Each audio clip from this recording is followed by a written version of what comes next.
Hi, I'm Brad. I'll be playing Bayushi Minoru of the Bayushi Death Dealer School. My name is Charlie, and I'll be playing our illusionist, Soshi Yuzume. I'm Evan Straight, and I'll be playing Sakai no Doji Ikkyo, a member of the Doji Bureaucrat School. My name is Sam, and I'll be playing Asahina Hajime, a member of the Kakita Duelist School. I'm Ludo, and I'll be playing the Emerald Lands, as well as all its wonders and horrors. My name is Bayushi Minoru, Hero of Hirosaka and Emerald Magistrate. Less than a season ago, myself and my loyal companions, Doji Aiko, Soshi Yuzume, and Asahina Hajime were all Yuriki in service to our Emerald Magistrate Kitsushogo. We witnessed the deluge and strange fire bring an end to the Mothland, but are now left with more questions than answers. Now I find myself assigned to Hirosaka, and with my former colleagues now serving as my Yuriki. We have had the honor of meeting our daimyo, Miyasora, and his chancellor, Otomo Kazuko, who each have their own plans for the future of the region, and after a stunning show of crabbed charity, we head south to secure further alliance and aid at Meimekake, where an iron turtle led by Yasuki Veron awaits. After the meetings of the day, you have the opportunity to indulge the rest of your time as you feel desirable or convenient. And you go through the rest of your business and gather for the night for some rest and relaxation. So, where are you currently spending your nights? Are you still at the magistrate station? You claimed some rooms that you make your own? Are you still living on Chogo's old tent? Or are you staying at the House of the Evergreens, where you have rented an entire floor for the Emerald Magistrate and his entourage? I think we're staying at the House of the Evergreen now.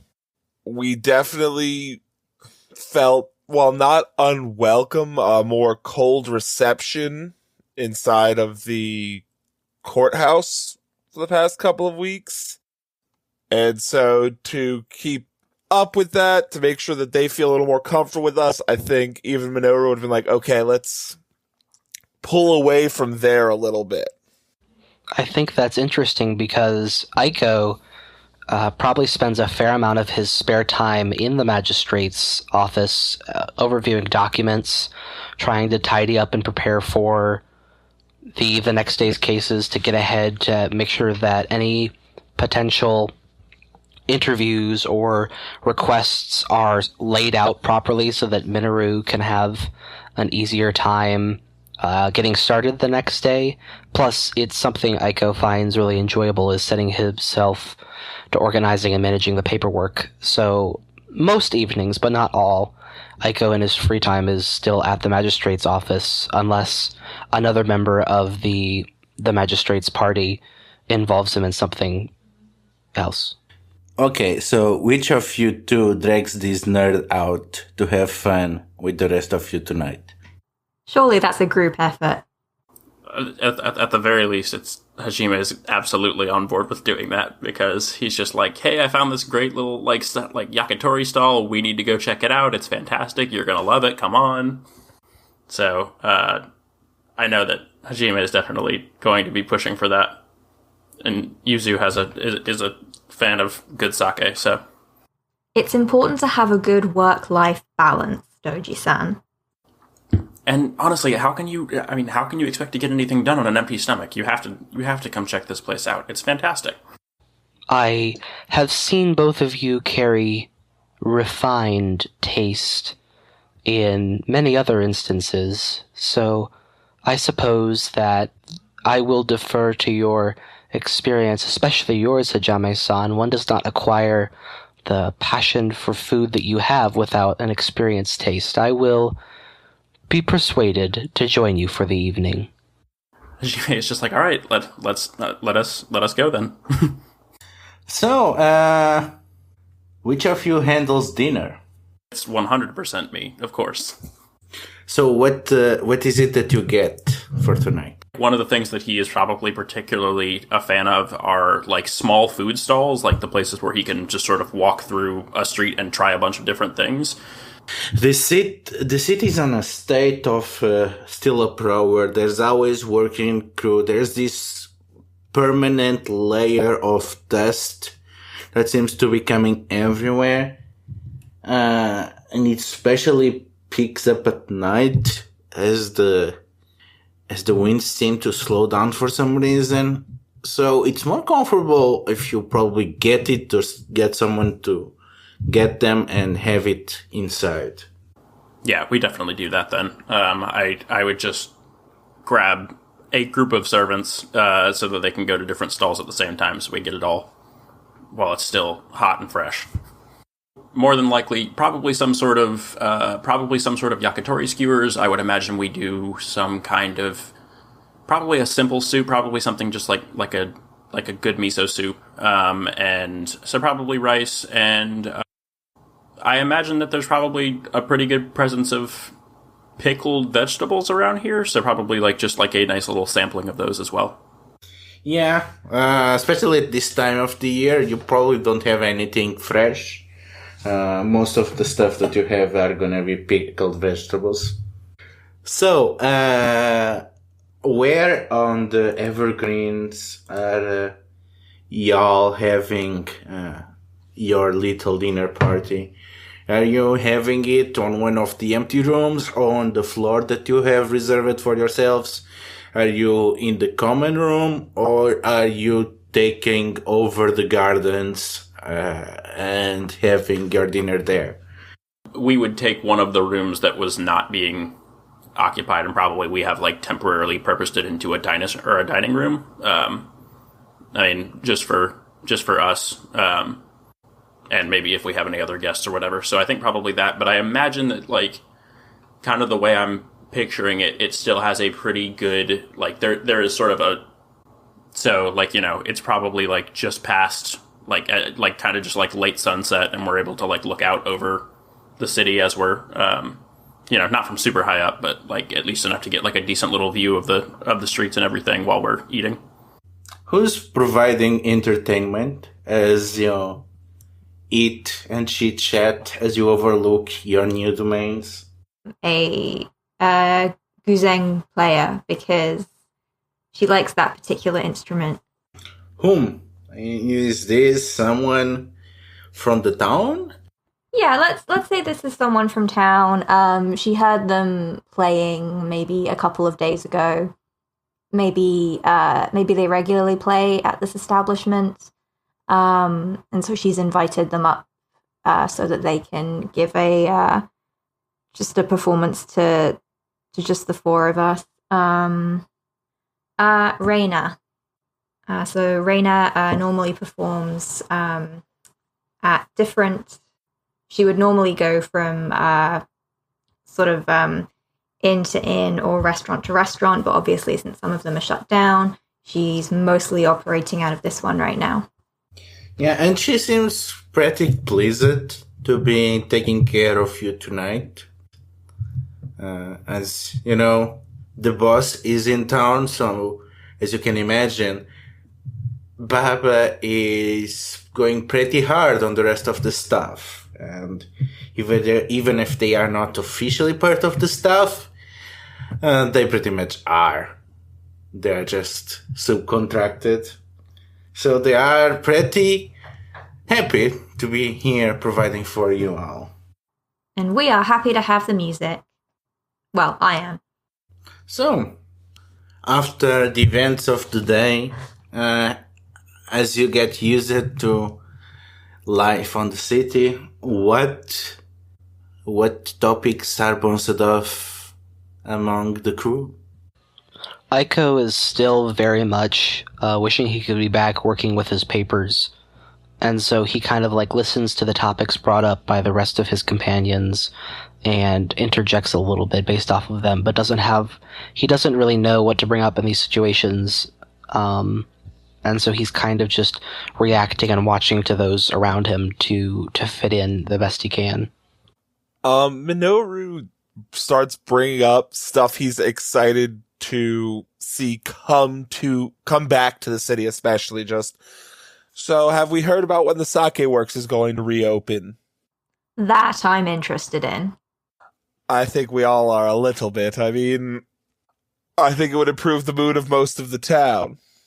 Aiko kind of lights up and gets excited. He says, I spoke with a member of the Agasha who was looking to reclaim and establish a connection with the Sake Works. I believe she was accompanied by the Miramoto you spoke with, Hajime-san? I'd say, yeah, she seemed the engaging sort. She also, well, I don't know. I have a particular fascination with the Miramoto technique. Never mind. I know that nobody wants to hear me discuss that at the moment. My apologies. Yes, she seemed interesting. Hajime-san, no, this is your interest, right? Tonight is about us discussing our interests, so we should hear your interests in the Miramoto technique, even if I will never be able to appreciate it myself.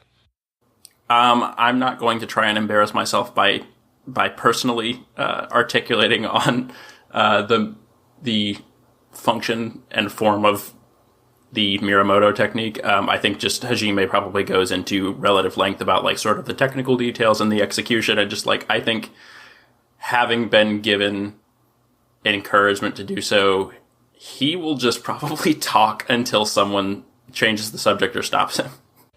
Aiko will take notes as he's listening to the description of the Miramoto style, something he hasn't spent too much time studying, and unbeknownst to the rest of you, Aiko is going to integrate that somewhat into his next writing project when he has a chance. Minoru does eventually just very casually, like, the Miramoto style is interesting. I almost regret when I spent a couple of months amongst the dragon that I didn't spend more time with the Miramoto. But every time I saw them training with it or performing kata, it was beautiful.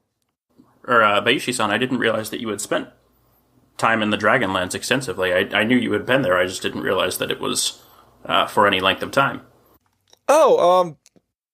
After I graduated, I spent most of my time up there before coming back to help father with the Matsu trade agreement. It was beautiful countryside. I mean, tall mountains, well-designed temples. Food's a little bland. There's a very tiny Hajime frowns just a little bit, and then it kind of clears, and he says, well, I'm certain it was worth it for the experience. Oh yes, the countryside alone was breathtaking. I spent a decent chunk of it amongst the Togashi monks, learning from them. A fascinating monk order, and it changed how I look at holy men in general. They're very unique. My parents always said that the Togashi monks are covered completely head to toe in tattoos. Is that actually true? Yes, absolutely. It's quite stunning. The artwork on them is equivalent to some paintings. Hajime gets very wide-eyed at the notion of being completely covered in tattoos and sort of just puts his face in his cup.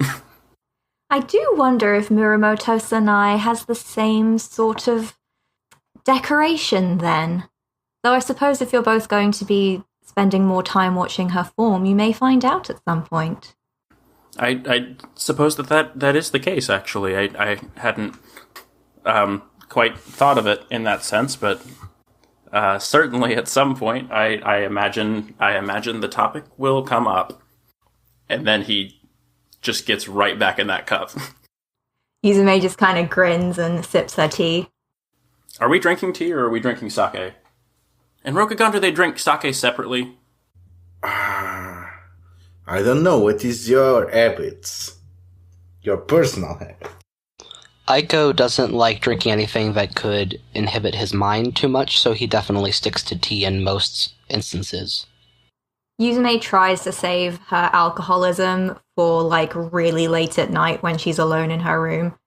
She does the whole like just pathetic sad drinking, not even being able to clamber into bed whole thing. She doesn't try to do it in public. Hajime, I think, probably in most instances, just because of his love of food, he is very particular. Like he prefers to try and pair sake that goes well with the food that we're eating. So I'm pretty sure that he is drinking, but not like necessarily heavily. It's just it is a compliment to the meal. Minoru probably doesn't drink heavily very often, so he's drinking but not to get drunk. So yeah, to the original point then. Hajime is definitely drinking sake. I don't know if everybody else is, but he has brought it and has certainly been offering and pouring for anyone who would want. So I'm assuming Minoru and Hajime, I think, drink at about probably the same level, because Hajime probably typically does not drink to get drunk. He just drinks because it's a thing that goes with food. Aiko will turn to Yuzume and kind of like lightly query, Yuzume-san, I do wonder, what do you think about the proposal put forth by the Atomo at our meeting earlier? It is a bold ambition that I am not yet certain I have thought over in its entirety. Well, I can't fault her on her fan design.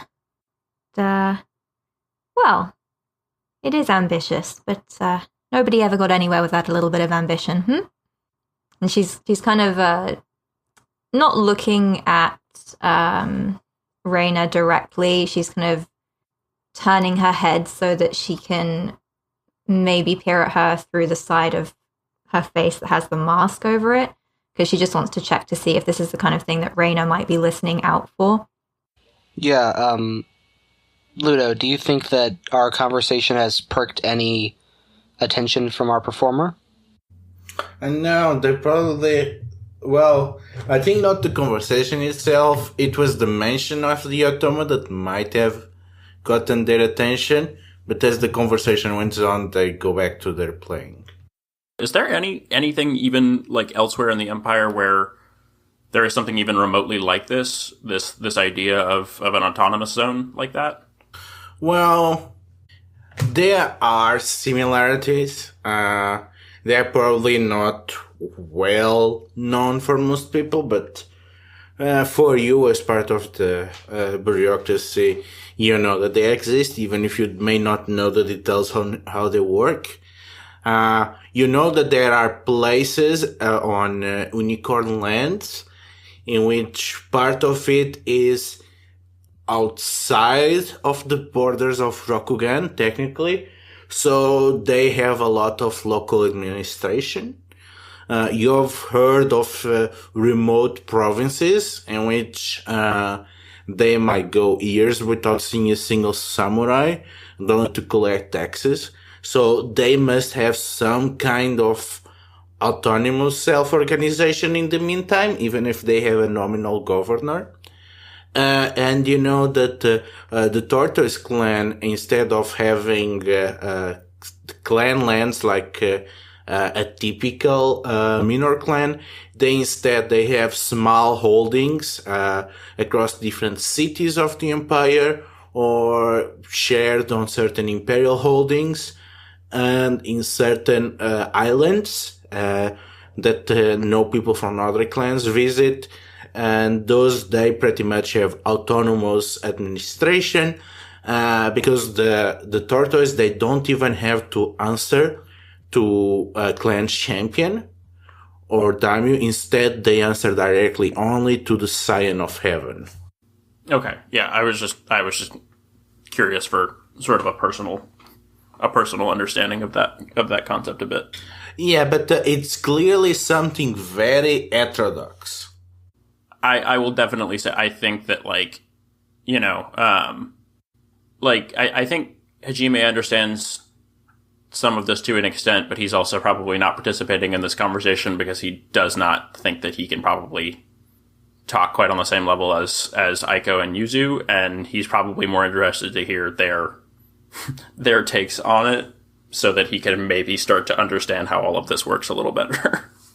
With it confirmed that our entertainment isn't listening to us too detailed, Aiko will kind of continue his train of thought and say, I do not say the idea is faulty in its entirety. It is certainly ambitious, as you say, Yuzume-san, and it is in that ambition I find the most pause, for I do not know what purpose an Otomo would have in creating such a zone here, other than to cause strife between the great clans and the minor clans that used to hold this land, as is the reputation of the Otomo family. Sometimes an individual comes up with an idea, and whether it benefits them or not, they need to see it through. Perhaps it's not all something that will go down well with other clans, but a great many changes in the Empire's history have shared that same fate. I don't think it needs to be discounted entirely just because it's something new. I am of a similar opinion. The bravado in the proposal itself does not merit its discredit. It is the true intentions behind it and the feasibility of it. In order for something like this to work, we would have to find a way to apply the precedent under the Scion of Heaven's previous proclamations regarding minor clans, I believe. There would have to be some form of task from the throne itself in order to ordain a position such as this.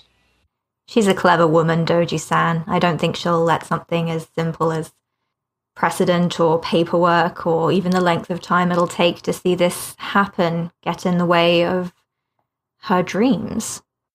I do not doubt her resolve, Yuzume-san. Such a thing would be foolish of a woman who has clearly held great skill and come far in life.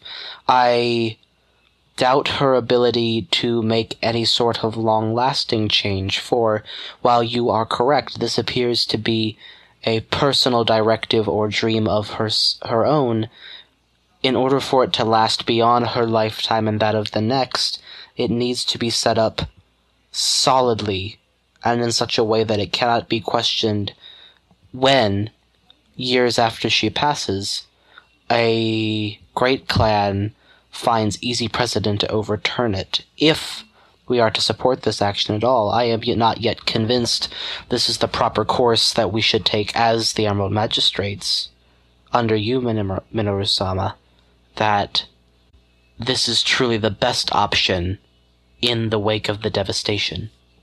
Suppose we'll just have to see how much of what she wants to do coincides with how much of what we have to do. So, I don't think we're going to find the answer to it tonight, dear. Minoru-san, do you hold an opinion on this? I would temper my own words to reflect yours better as my superior, if I were able to.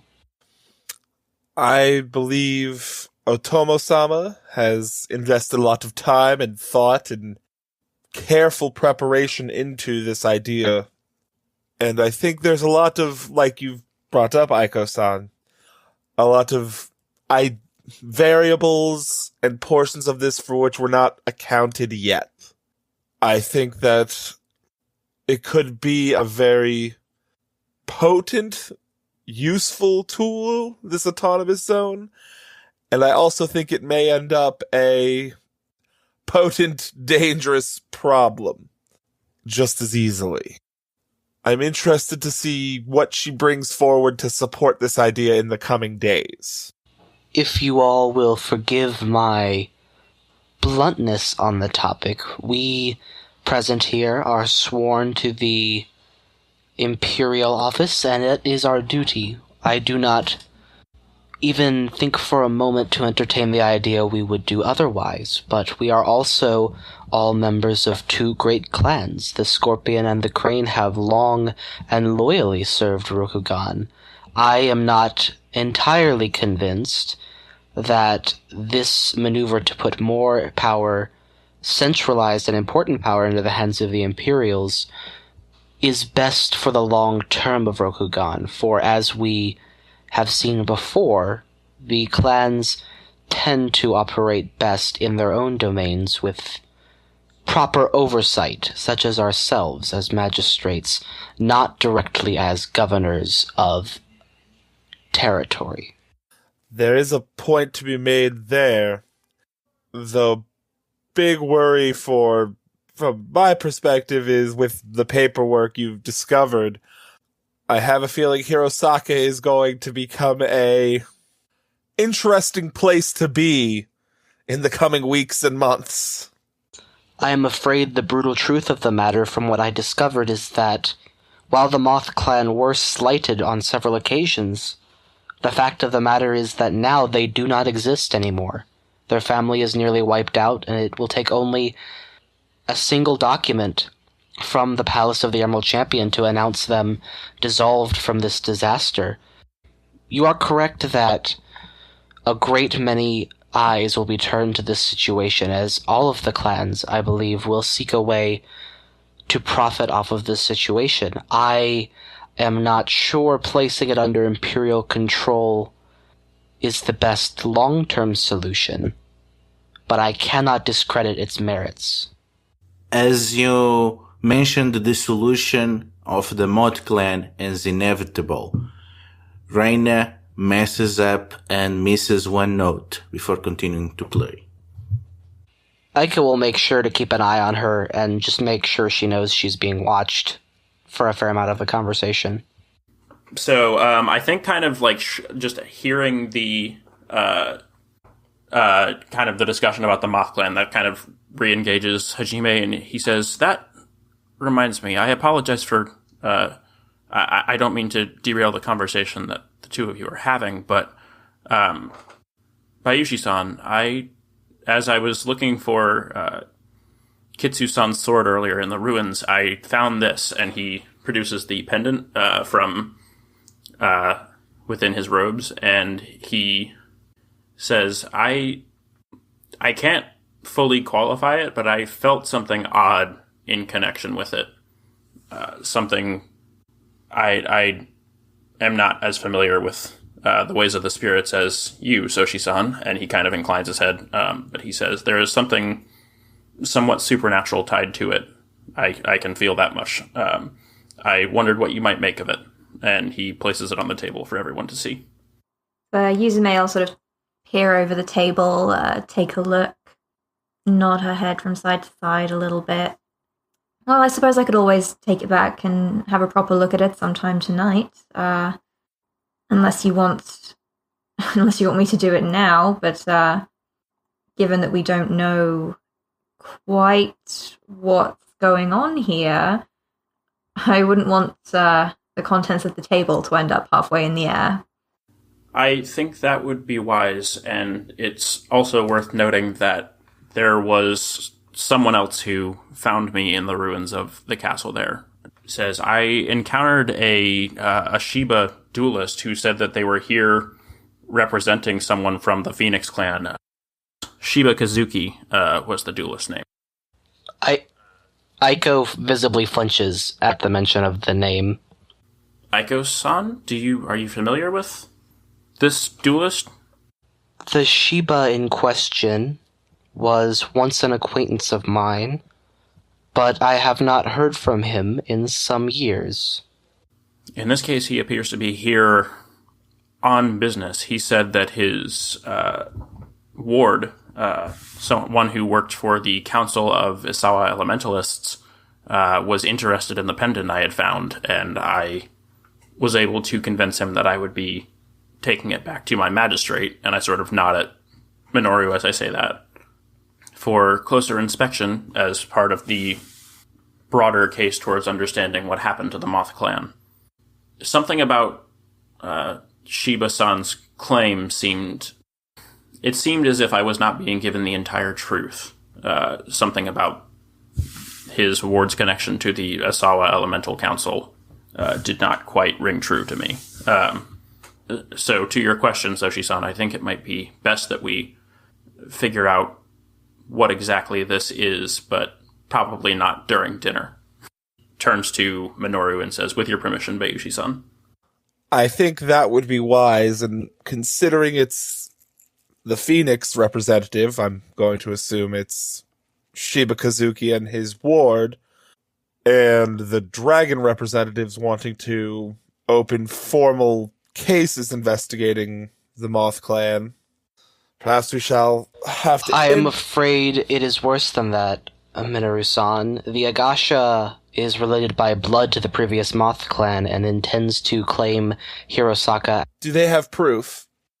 They did not show it to me. We only had a brief interaction, but I instructed her to come by our offices at some kind to present the claim so we could begin discussing it. So, I believe we'll have to set up this interviews with both of them, for lack of a better term, with the Phoenix to discuss the Elemental Council's claim on any artifacts of the Moth Clan, and with the Dragon to discuss this claim on being the last surviving Moth Clan, and with both of them for their suspicions of foul play. I have a feeling this is going to get even more interesting. How did your discussions with that crab go? I know that you were inside the vessel for some time. Are things profitable or used to the Emerald Office from that perspective? Well, I do believe that it's important we keep in mind that downriver the clan have parked an armada. And with... Hajime raises an eyebrow. With a promise of help with any problems on the river from the crab. I think that river piracy on the River of Gold, should it upswing, should be handled relatively quickly. But they weren't in love with the fact that I was the bearer of the bad news of Satsume's death. So they are put on the back foot but still have a bargaining chip. This is something we can use. I believe you acted wisely, Minoru-san. Let's hope I have. Yuzume, if you would investigate this artifact of the moth after dinner, I would be very grateful, and I would like to have all of you present when we discuss these matters with the Phoenix and the Dragon. How can we be of most service on the morrow, Minoru-san?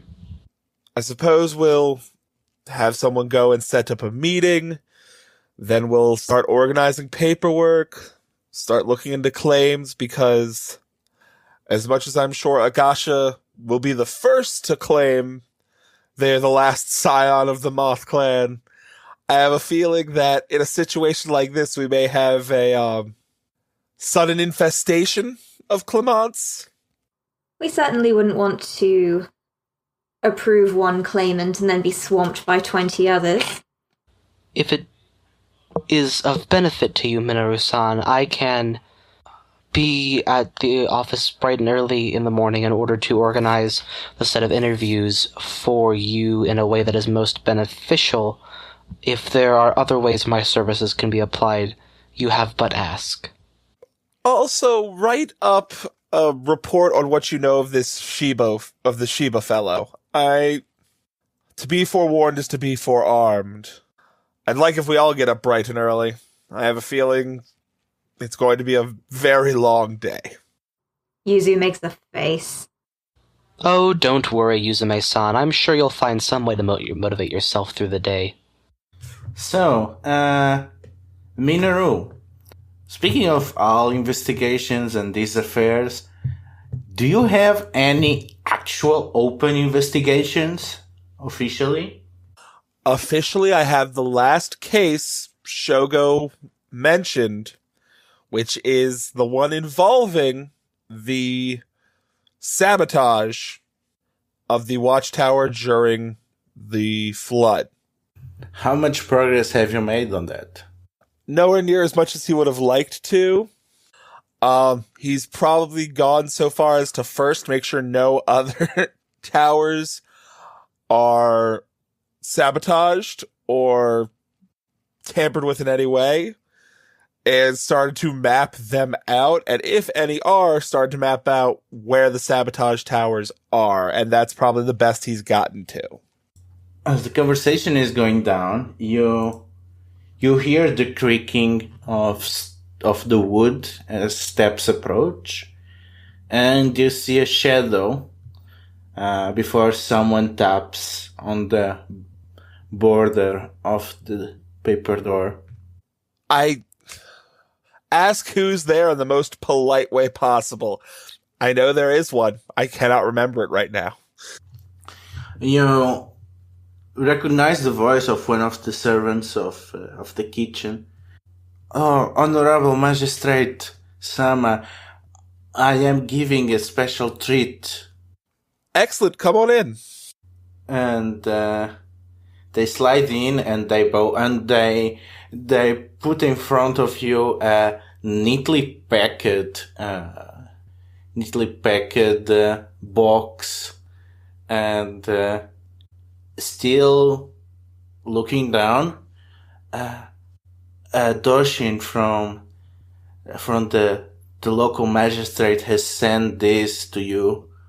The magistrate realized that it's probably been a while since you had the opportunity to indulge in fish, so they parted with some for your enjoyment. That's very kind of them. I'm going to open the box. What is it?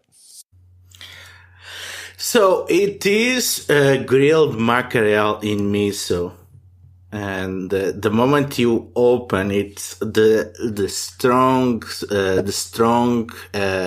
flavor permeates the place, and there is this lingering aura of tasty skin soaked in citrus juice. You can see there is some soy sauce that is not local. You can recognize something from around Otosan Ushi. You can recognize the smell of lemon, of daikon, of sliced radish. There is a bit of sugar that has been burnt over a layer of ginger. And there's, of course, freshly made miso in which the mackerel is laid on. This is a lovely gift. Can you describe for me the Doshin who brought it to me? Who has given it to me? Oh, it's not local one. It is probably some of the people that serve under the Sepun. I assume that the Emerald Magistrate has taken them with them. It's not one of the local fire people. Aiko will turn his eyes to Arena.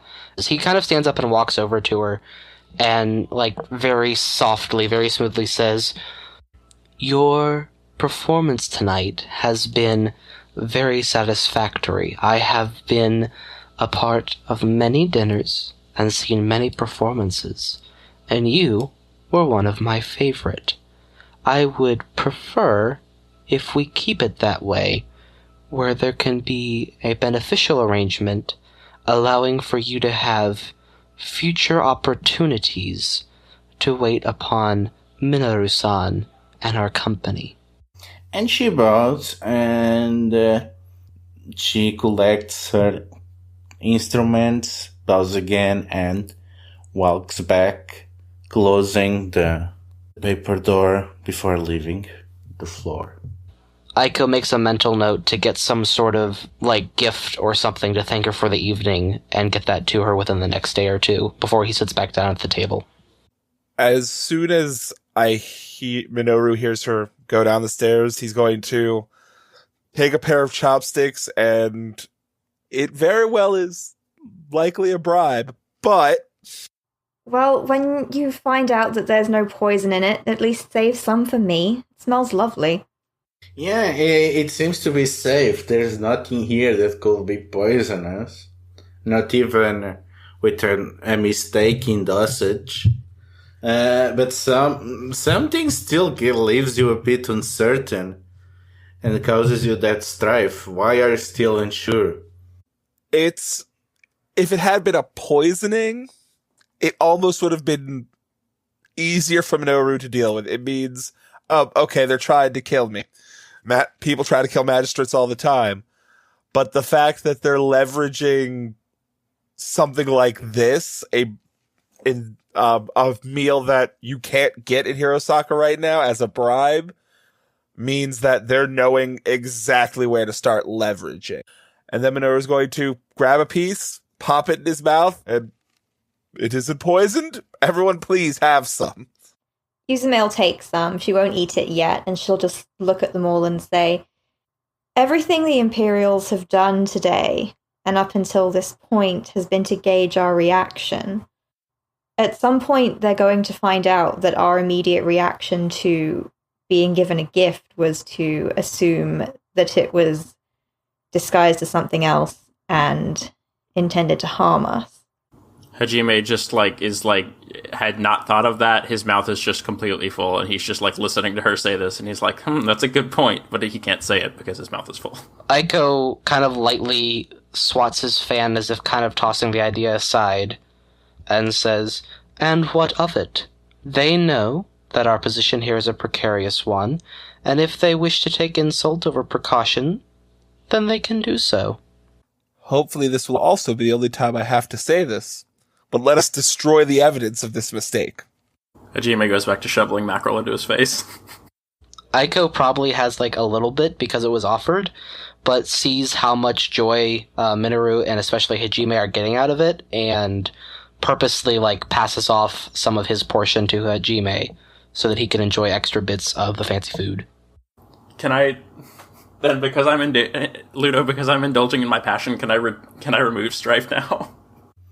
But it's rain. You know that it's way colder now, and you know that the way it was supposed to soak into the juices is completely wrong, and it's way bitter than it should have, and again, too cold, and you can barely taste the ginger now, and the sugar is solidifying again, and you can taste the texture of the sugar. You activated Ludo's trap card. You actually take 3 more strife. Yeah, you try to indulge it, but you are too aware of how this meal is reduced because of your tampering.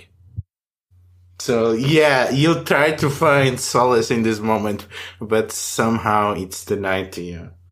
I mean, Hajime definitely still eats it anyway. He's still excited to be eating it, but just every time, it's just the tiniest moment. But every time between a good bite, he tries to come up with something to say specifically about that's the he just he's oh, I can tell that this soy sauce comes from one of the outer areas of Odasan Uchi, and it's an astute observation, and it also just sounds a little sadder than it should.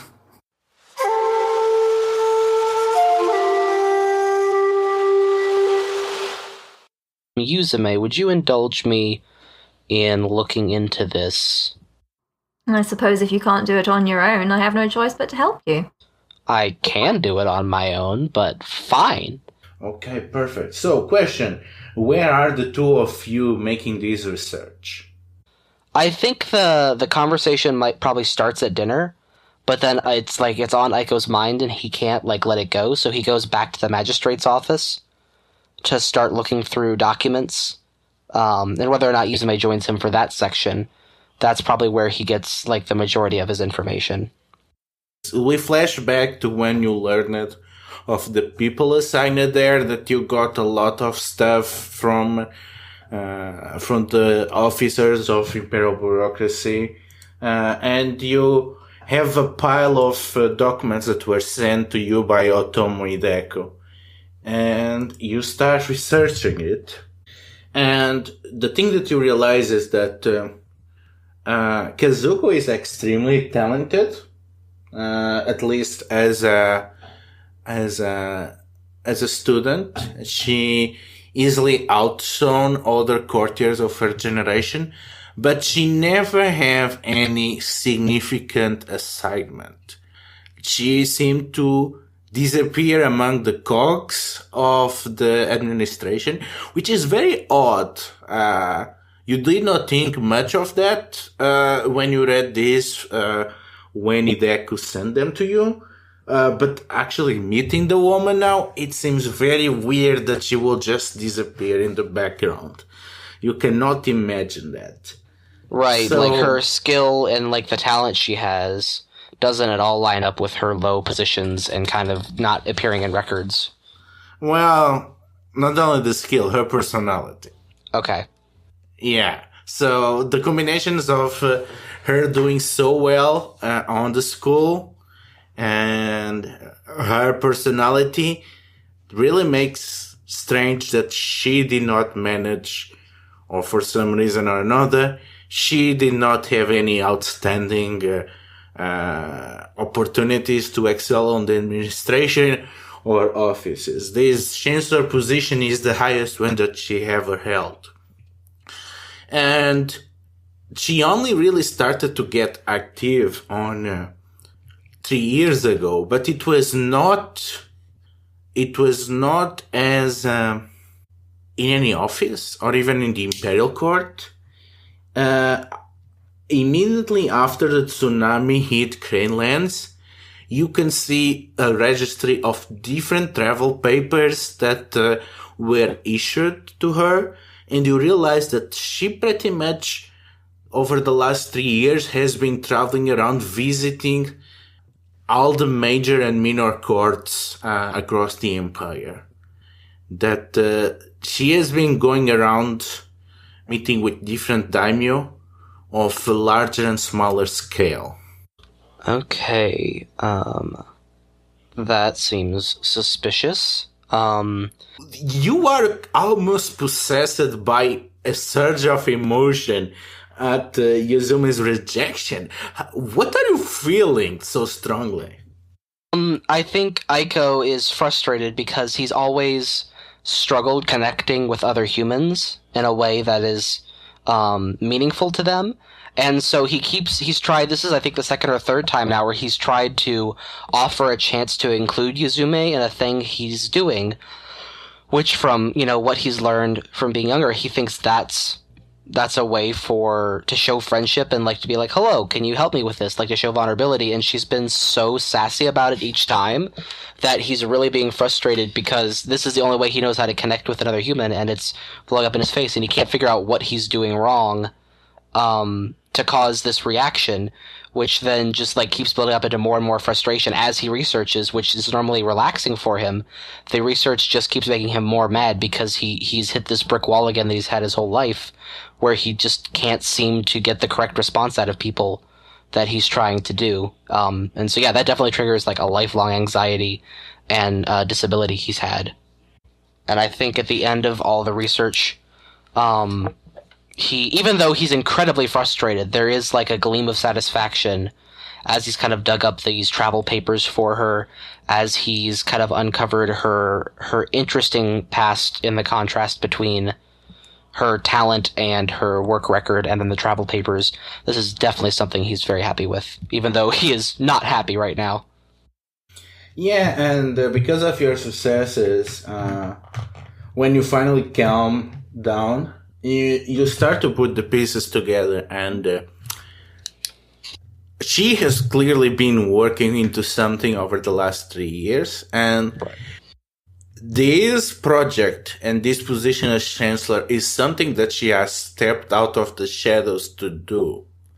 So that makes you wonder what her intentions actually are on the large scheme of things, but at the same time, that really makes clear to Eiko that this is serious to her. She is not pulling this out of her ass, just quickly improvised, or as a opportunistic grab for power. She is going all in on this. This is a project which she really values.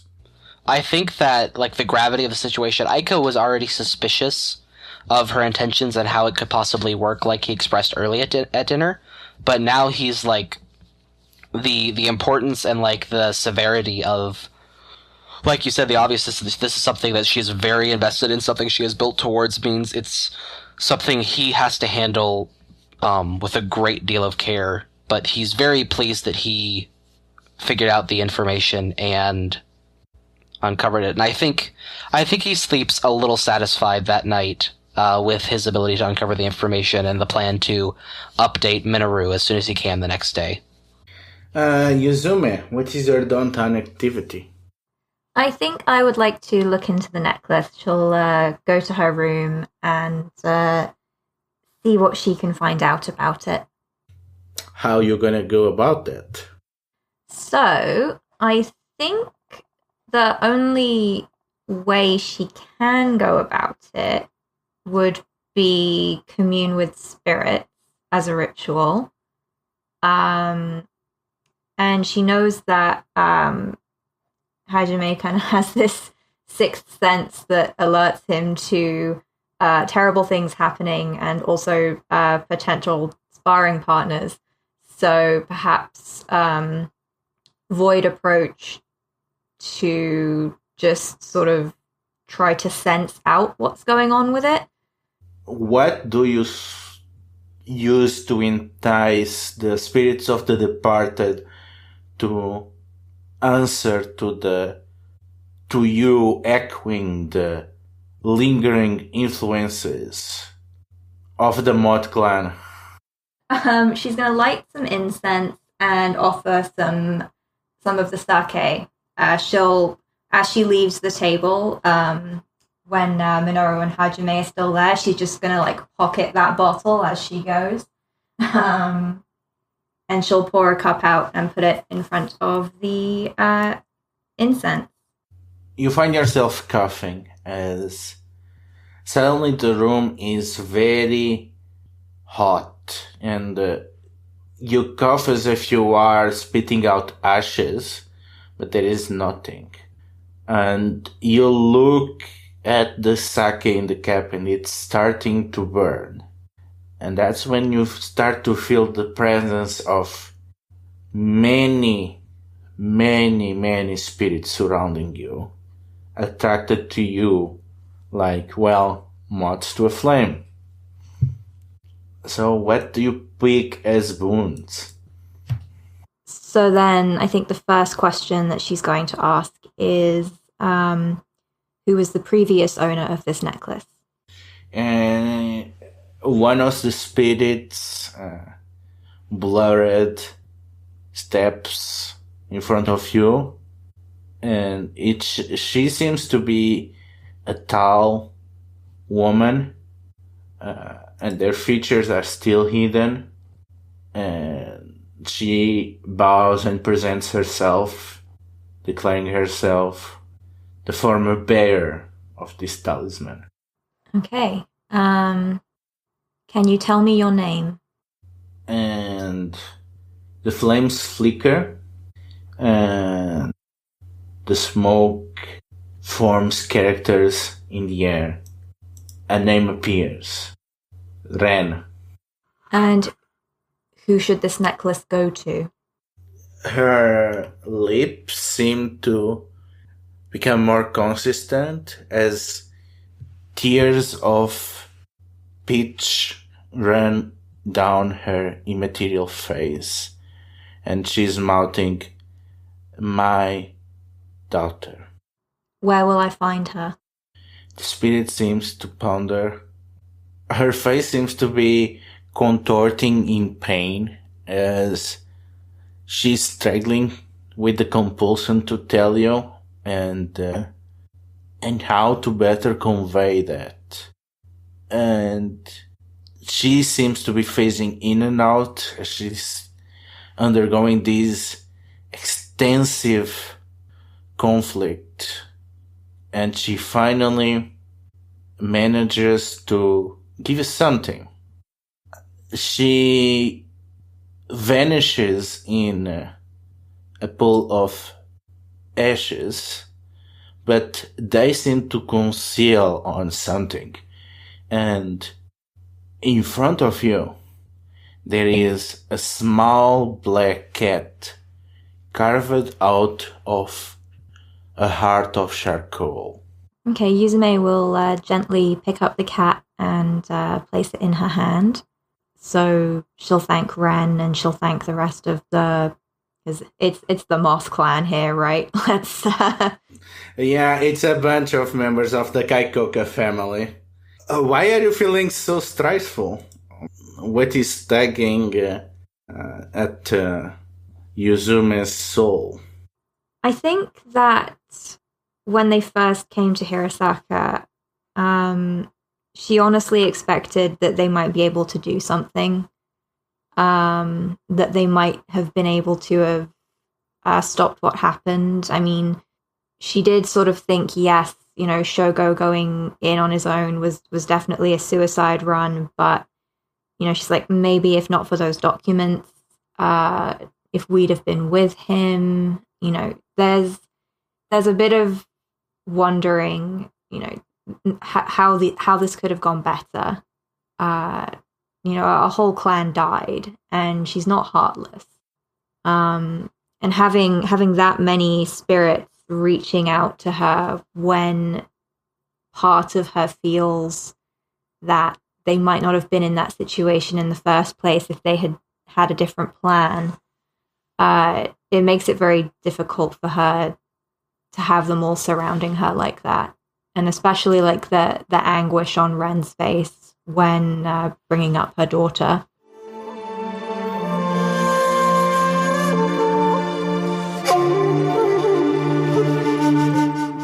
We cut to a different scene.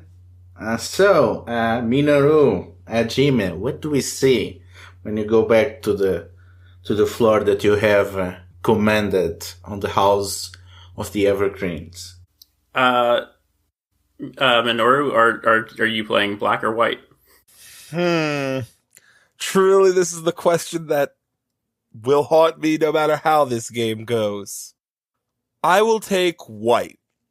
So yeah, I think we maybe are like pretty early into a game of Go, and Hajime sets down a black stone and just sort of is looking out over the city, kind of at through this this nice little window they've created. I don't know if it's the same room, probably isn't, but yeah, he's just kind of idly staring out the window. He's not very good at Go, but he likes to play it. Minoru makes a counter move, and what is on your mind, Hajime-san?